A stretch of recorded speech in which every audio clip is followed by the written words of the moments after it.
It's your boy, Mr. G, and I'm back on the attack. And we about to do this, Jack. Alright, that's never gonna happen again. I just apologize, but I thought that was kind of cute. So, I want to talk about, some more of my childhood playtime stuff that kind of built the environment that led me to motorcycles and muscle cars. And I want to talk about something that wasn't common for people my age. It was more like it kind of became big in the 90s, and that was skateboarding. So skating was a big thing, roller skating on four wheels with a stopper in the front. Huge thing. And skateboarding hit in the late 80s in the area where I lived. I know, it hit before that in California and whatnot, where it all started. And we didn't have the wide boards like they have today.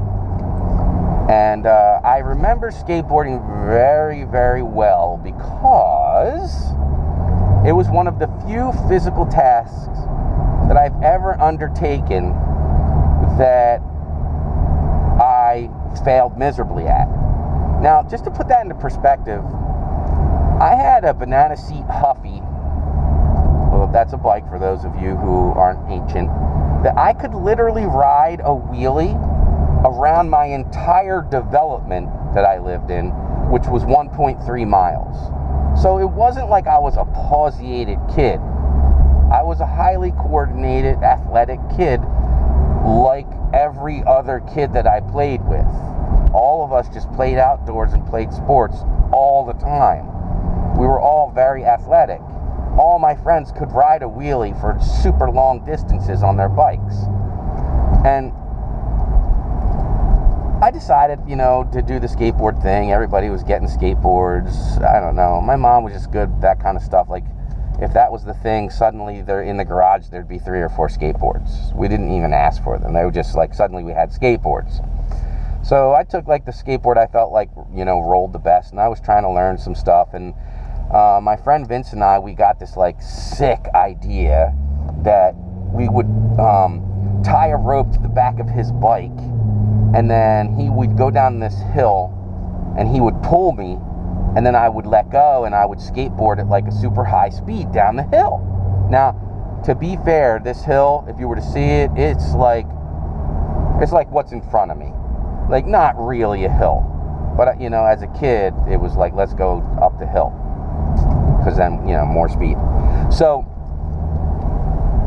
Vince is a maniac on his bike. He had this red bike that he was just in love with. And, he grew up in his teens to be, to drive a Mustang. Not a real fast one. A Cobra Mustang. And, he's pulling me down this thing, and you can see him just pedaling like as hard as he possibly can. He's going faster and faster. So the skateboard starts to wobble like this, and I'm standing on it. I start wobbling. I can't control it. I let go of the rope so I won't go any faster. It's too late, and I take a header and basically roll down the rest of the hill, just kind of like shoulder, back, knee, smash face. Shoulder, back, knee, smash my face. Shoulder, back, knee, smash my face. And then I get up, and Vince is looking at me with this hard look, and my face stings really bad, and I run to his house screaming for help, crying, and I go to his basement and try and cool the stinging face I have. I stick my face on his pillow. Like, we run to his house, and I run downstairs to his room, and it cools me off. And his mom is just like, child, what did you do? Because I just destroyed that like pillowcase forever, and probably the pillow too. And then I run home or whatever. I don't really remember my mom fixing the scenario by calming me down and cleaning it, but I didn't go to the doctor or anything like that. We just cleaned it up. It was just mostly abrasion. And so, like, I was basically two-faced at that point. Like, the right side of my face was just a giant scab. Like, almost the entire right side of my face had been shredded on the asphalt. And I'm a pretty like aggressive person when it comes to taking risks. You know, like when I owned my Hayabusa, I had to know how fast it will go.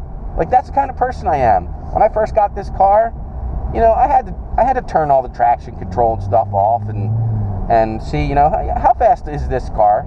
I had to know. That's the kind of person I am. And I was way more aggressive than that as a kid. And I just, like the other kids around me, I just did not take no for an answer. But I never got back on a skateboard again. Never. I don't know. Just something about that skateboard just spooked me. And normally if I would get injured doing something, it just would not matter to me even the tiniest bit. But that was a fail that stuck with me. I was like, skateboards are for other people, not for me. So I thought I would bring that up. I wonder, like, what were skateboards to you growing up in your environment? How significant were they? I know once I hit high school, there was like a tiny group of like punk rocker dudes and dudettes with punk haircuts and stuff that had started to be like the skateboard people. But it was really not insignificant in our area. I think probably until I was in the Army and out of the area. This is your boy, Mr. J. Find me on motovlog.com, Instagram, and Facebook. And most of that can be found on the banner on my channel. There's another Road to Freedom, my story. And stay tuned for more. Have a great day. Peace, and I'm out.